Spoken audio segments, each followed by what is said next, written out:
Hello,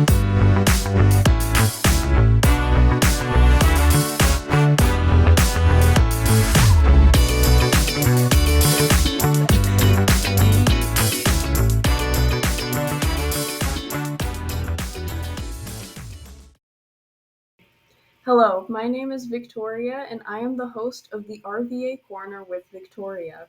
For today's episode, we have a very special guest, Mr. Heckel. Good afternoon, Victoria. Thank you for the invitation to sit down and visit with you here today. Yes, thank you for joining me.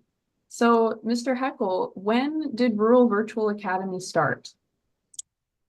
Well, Victoria, RVA started back in, people started dreaming about RVA back in 2003, 2004. And then RVA actually got a chance to open its doors, virtual doors as a school in 2005. And why was the RVA founded? It's a great question, Victoria. There was 20 years ago, families were looking for alternate options for their children's schooling other than what was available.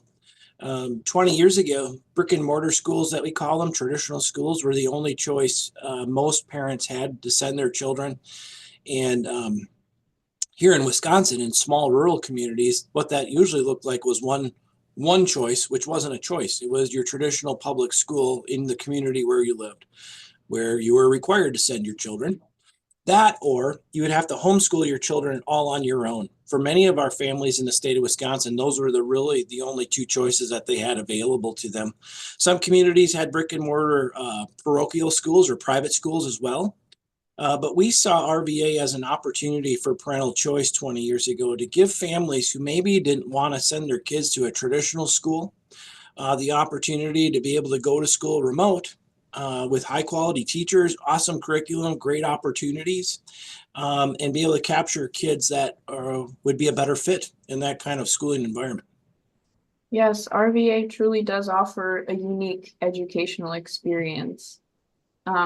When did you start working for the RVA? Oh, that is a great question too, Victoria. So in 2005, when the school first started, I wasn't the first administrator at the very start of the year. Actually, the now superintendent of the Medford Area Public School District, Laura Lundy, was the very first administrator. She became the director of curriculum and instruction in Medford, and she was asked to open the school the first year. But by Christmas time of that year, they had already reached out to me and said, "Hey, Charlie, Mr. Heckel, we think that this is going to be a job that you're going to be taking on." So right away in the first year, I started learning about charter schools, virtual schools, starting to see what technologies we could deploy in a school like this for education. So really, I've been around since 2005, really since the beginning of the school. And then in 2006, I became the singular employee of the RVA. I was the principal, the teacher, and the secretary, and the janitor that year. I did it all and had a great time working with about 15 kids. The school started off pretty small. It was me and about 15 students. And back then, you might not know this, Victoria, but this was pre-Chromebook. This was back in dial-up internet days. We didn't have any computers. We didn't have any email when I first started. The kids all did their work in books, textbooks. They ripped out worksheets out of books. They mailed them into me through the post office. I would get my mail. I would grade their homework, and I would mail it back to them. That's how RVA first started, was what we call that correspondence courses. That's how it first started. But quickly after the RVA got started, all those technological things that you're so used to now in today's world started to come out, literally come online. But that's where the RVA started, and that's my history with it. And why did the RVA specifically start in Medford, Wisconsin? Luck. I don't know. I think that when we look back Medford, Wisconsin is located in a very rural part of the state. Medford, Wisconsin is in a county where there's only 3 school districts in the entire county, and there's a couple million acres, 2.5 million acres of national forest here. And the reason why that's important is because we had children that lived so far away from school. that they were spending an hour to an hour and a half on a bus ride just to get into the traditional schools one way every day in very remote dirt roads. And so we, even 20 years ago, had a substantial number of children that were being homeschooled at home because their parents didn't want to put them on a school bus to drive them for 3 hours a day back and forth from school. So there was needs in and around the surrounding community of Medford for an option, a public school, virtual school option like RVA. That I think is why it got rooted and started here, because there was a need by so many people that wanted an option like that. And talking about how RVA started, could you describe now how it has grown over the years? It's a great question. It grew exponentially at first. We were doubling our enrollments for a number of years, and spreading the love and the joy that the RVA was able to bring. Families really enjoyed RVA early on. They liked the flexibility and the learning. They enjoyed the field trips and the get-togethers, and from there, it simply grew by word of mouth. We did no advertising. We didn't promote RVA. And another thing, Victoria, for you to know, when RVA first started, it was only a kindergarten through grade 8 school. We didn't have a high school option when RVA first started. So it was really only designed for families with young children. And they got together, and it was great, and it was growing year after year. More and more school districts joined our consortium, meaning a partnership of school districts here in Wisconsin. RVA started out as a consortium of 5 local school districts near Medford working together. It's now expanded to 70, bringing more options to kids to be able to do in their local communities. But it grew, and then before long, at the end of the year survey that you probably know, Victoria, every year we ask the students in middle and high school as well as parents to fill out a survey about how they think the RVA is doing. One year we sent out a survey, and 100% of parents and students said you need to open high school. So we did. And from there, the RVA then rocketed up again. So that we now have over 1,000 kids in the high school, I believe, or we're hovering right at the 1,000 mark. And, Victoria, as I sit here today, we have about 400 more high school kids on a wait list wanting to get in.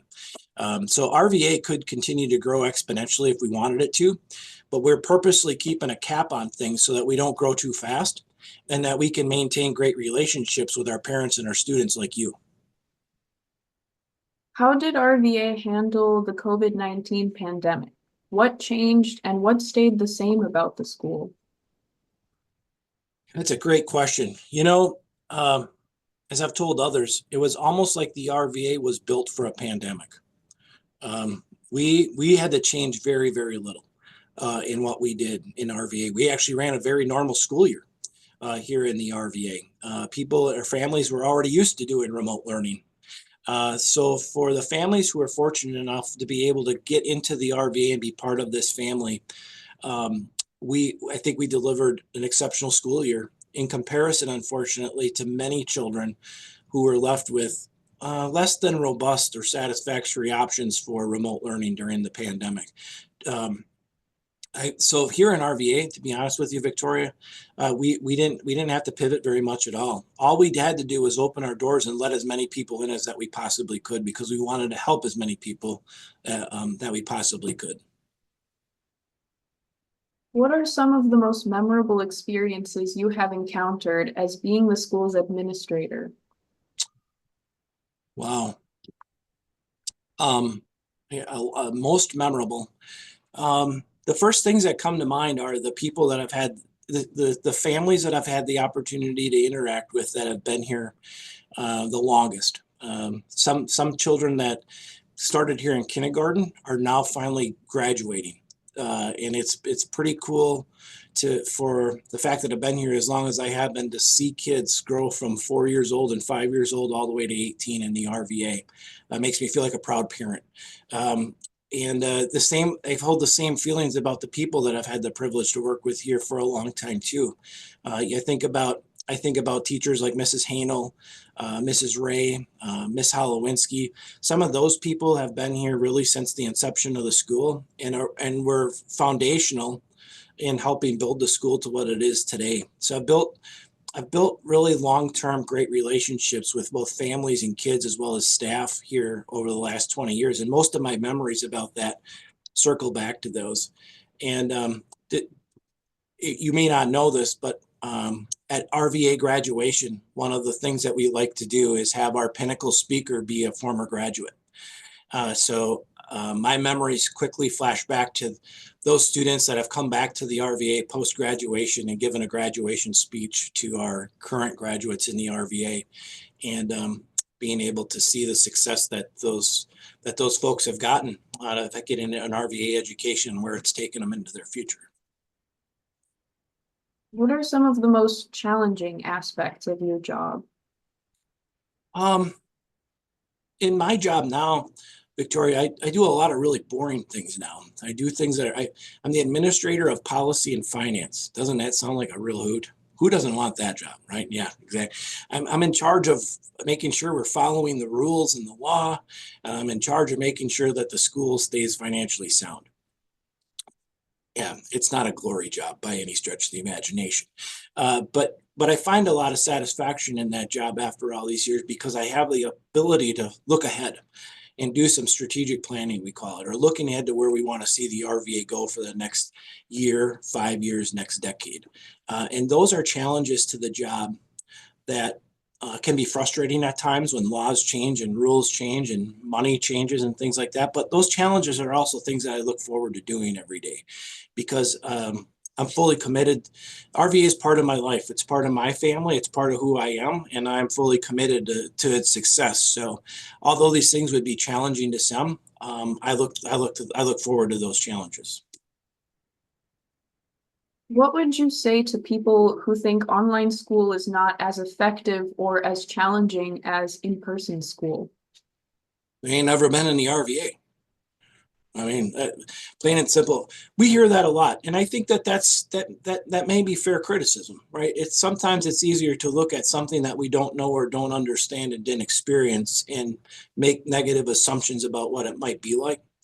But we do our best to encourage people that may feel that way to come and take a look, come and sit in classes, come and see what a day is like, come be part of the RVA family.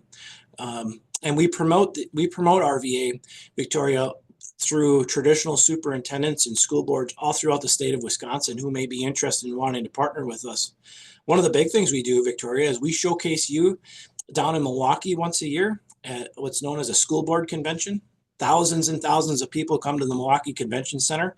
You might not know this, Victoria, but up on the big screen, we put your live classes, and we showcase people that, hey, look at, these are kids attending live classes in the high school. Here are the teachers. Here are the kids. This is what it looks like. And those are the ways that we try to help educate people so that they don't make false assumptions about what it's not. And also that they fully understand that this school is awesome. And it gives so many cool opportunities for kids, not only for academics, but for extracurriculars and dances and gets-togethers and all of the other things that come along with virtual school. So online schooling doesn't mean that you're just online all the time. You get tons of other opportunities that you might not otherwise get, even in a traditional brick and mortar school, by being part of the RVA family. Yes, and as somebody who has had educational experience in person, and I did a year of online school through a local public school, I can say that RVA has been my favorite educational experience so far. So I do agree with everything you just said. I'm glad to hear that. Why is RVA and its events free for all students?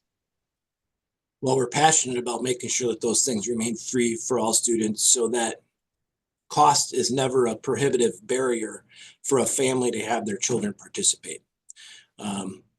So we make sure that in our school budgets every year, we budget enough money to make sure that we can put on hundreds of different in-person events throughout the year free of charge, because we feel that as a public school, there shouldn't be a tuition fee.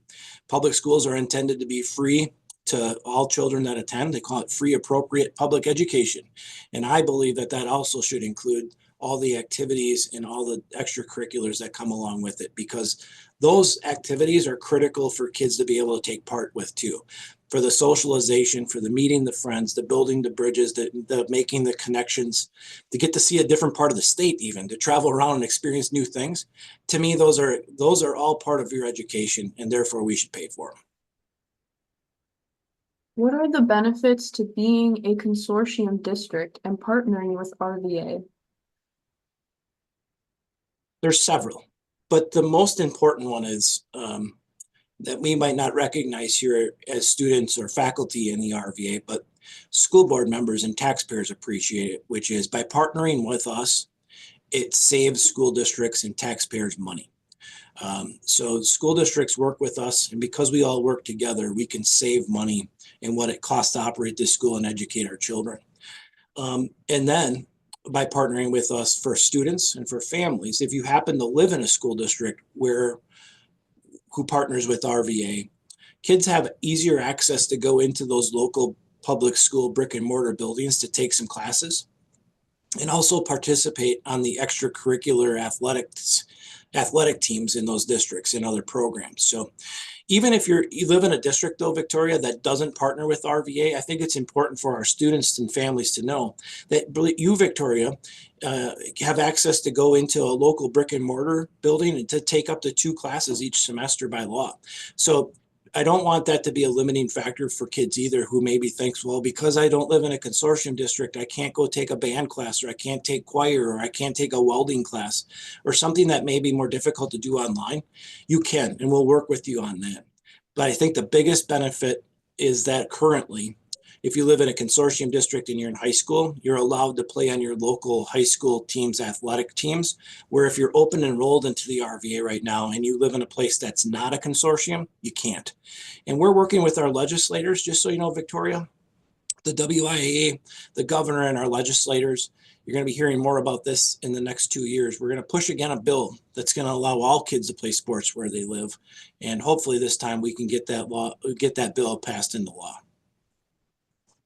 What could I do if I wanted my local school to become a consortium district?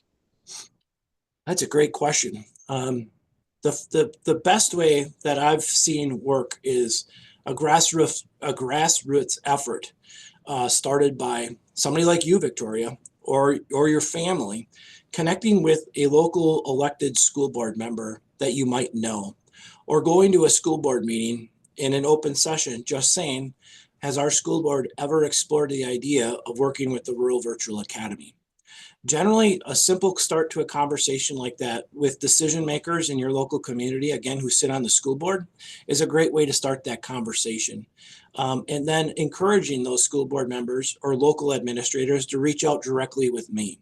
And then usually from there, we take the conversation forward. So the WIAA and other organizations in the state have not always been friendly to virtual schools and their students. Our families still pay taxes to their local communities. Why can't they have the same opportunities as homeschooled students? That's a great question. And again, talking about particularly athletics right now is where we see the most significant difference between private homeschool children and publicly virtual school children, where private homeschool students can play athletics or be part of athletic teams in the districts where they live, where their house is, where our public virtual school students can't unless they live in a consortium district. The reason why that is the way it is the reason is somewhat elusive even to me, Victoria. I think it may be no more than people are nervous about change, and they don't want to undermine a system that works well the way it is right now. Virtual schools have only been around 20 to 30 years, where the WIAA has been around for about 120. Sometimes older organizations, they get set in their ways and they like to do things the way they do, and they work well the way they do. And sometimes it takes a while for those organizations to pivot, to look at new opportunities like virtual schools and what kinds of kids they could attract to participate in those sports. So I know that doesn't give you a direct answer as to why, but I will tell you that the administration here in the RVA is again supporting legislation, bills in Madison, for our legislators to consider in the next biennium to hopefully change the law that would allow public virtual school students the same rights as private homeschool students to play sports in districts where they live. What makes you so passionate about the RVA? Well, I'm glad you feel I'm passionate about it, Victoria. I hope it never comes across negatively, but I am very passionate about it. I think, Victoria, simply because I grew up here. Um, I started here 20 years ago, and I didn't even have white hair back then, Victoria. So my my adulthood has been largely shaped by the growth of this school and being able to be part of it. And the successes that I see from the children and the family that choose to come here uh, lets me know that this job is more than just a paycheck, right? It's more than just building a widget that you can sell. This job helps change people's lives. And because of that, and because it's such a positive outlet, I have so much gratitude for what the RVA has given me.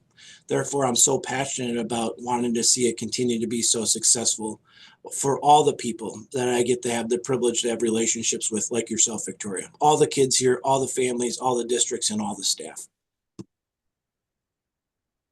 What makes RVA unique from other online schools? In my opinion, Victoria, it's the people. Um, you can go to another virtual school in the state of Wisconsin and get a chemistry course from FlexPoint Education. It's not the curriculum, right? You can go to another virtual school and use Zoom.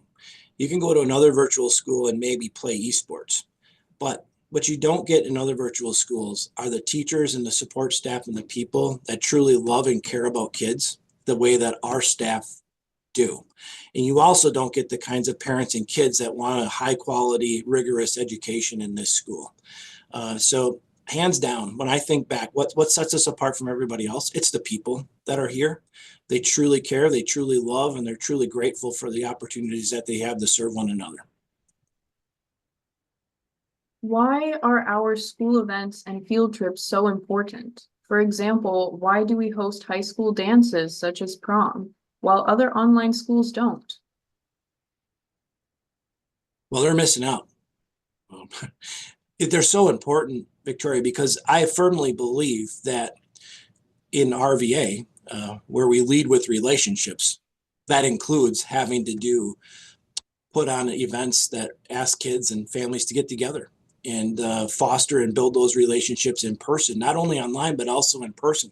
That's good education for all of us. That makes us good, well-rounded human beings to be able to get together, meet new people, see different things, and build those bonds in relationship with one another. So that's why we do that, and we only look to expand those into the future, Victoria. Well said. And now I would like to ask some questions to learn a little bit more about you as a person. Where did you go to high school and where did you go to college? And what were those experiences like for you? Well, thank you for asking. I grew up in central Wisconsin. I actually went to school at Mosney High School. As life would turn, it ended up being the first place where we opened a learning center. So I actually went to high school in the town where the current learning center for RVA is located. Now, the new learning center, as you know, is moving a little bit into a different town, but in that town of Mosney is where I grew up and went to high school. I had a good education. I can't complain. I went to traditional high school. There wasn't options. As I mentioned earlier in our interview, in small rural Wisconsin schools, there really wasn't options 20 years ago, or even 30 or 40 years ago. My option was Mosney High School. There wasn't open enrollment. You just went to the school in your community. But I went there. I graduated from high school, and then post high school, I went to UW Eau Claire. And I received a bachelor's degree in education. I got my first job down by Lake Geneva, Wisconsin. I taught in the Williams Bay School District for a number of years before I decided I wanted to move back north, closer to family. So I ended up I ended up getting a job in Medford, Wisconsin as a teacher. And I was a football coach and did softball coach, and I did a few other things. And during my time here in Medford, I also went and got my master's degree from Marian University out of Fond du Lac. I got a master's in school administration. And then in 2006, 5, 6 is when I got my opportunity to lead.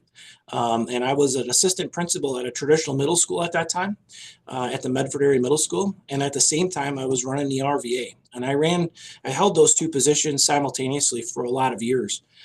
Before the school board in Medford said to me, they said, Charlie, they said, you got to pick a job. What do you want to do? Do you want to be the assistant principal at the middle school, or do you want to run the RVA?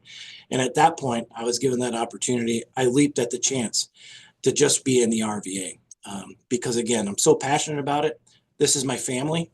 This is my work family, and I love every aspect of what I do and all the people I get to interact with here on a daily basis.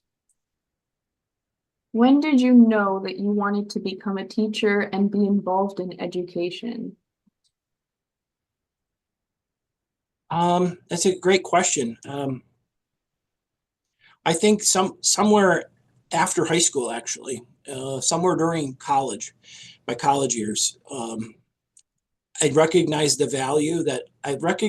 connections that I had made with people, and that I liked relationships and building connections. I also appreciated the value that others had put into me and throughout my education, and I wanted to give back in that similar kind of capacity. So I would say it was while I was at UW-Eau Claire that it solidified in my mind that that was the direction that I was going to pursue. What do you enjoy doing outside of work? I enjoy work. No, I do other things other than RVA. But to be honest with you, RVA is one of my hobbies. I love what I do, so therefore I don't mind working in RVA. I love the things that I get to do. But beyond that, I grew up in a family of 5 boys, so I have 4 brothers, and we work. My dad was in industry, in a manufacturing, so we all grew up learning how to weld and do things like that. So on the weekends, sometimes you'll find me welding or making things. I also work a lot in the woods. I help my brothers cut wood for local paper mills and for other reasons for people. So you'll find me doing a lot of hands-on things that I don't get to do during my RVA life. I really do enjoy getting outdoors, hunting, fishing, working outside, those kinds of things. Do you ever get the sense that students are scared or intimidated by you? Oh my goodness, I sure hope not. Maybe though, I would hope that that's not the case. But when I was an assistant principal, unfortunately, that came with the role of the job. And I sometimes think that might have been burnished or branded into me a little bit, that I sometimes can come across too stern. But I would tell you that I hope that you know I'm not. I absolutely love people. I love all the kids here, and I love all the interactions I get. So, no, I hope people don't feel that way. I'm sorry if they do, but come on over and meet me. I might look like a growly bear, but really I might be a teddy bear. And my final question for you, Mr. Heckel, is what does the future of Rural Virtual Academy look like? If I were to sit here today and tell you where I think it's going to be bigger. How much bigger, I don't know. RVA is on a path of growth. There's still a lot of people and a lot of school districts that want to get involved here and want to be part of what we're doing here. But we don't want to grow so fast that we lose sight of what's most important, which is building relationships with people, instilling good values in who they are, and providing the most exceptional academic experience you can expect out of any school anywhere under the sun. So we want to grow, but we want to do that. We want to do that growth with control.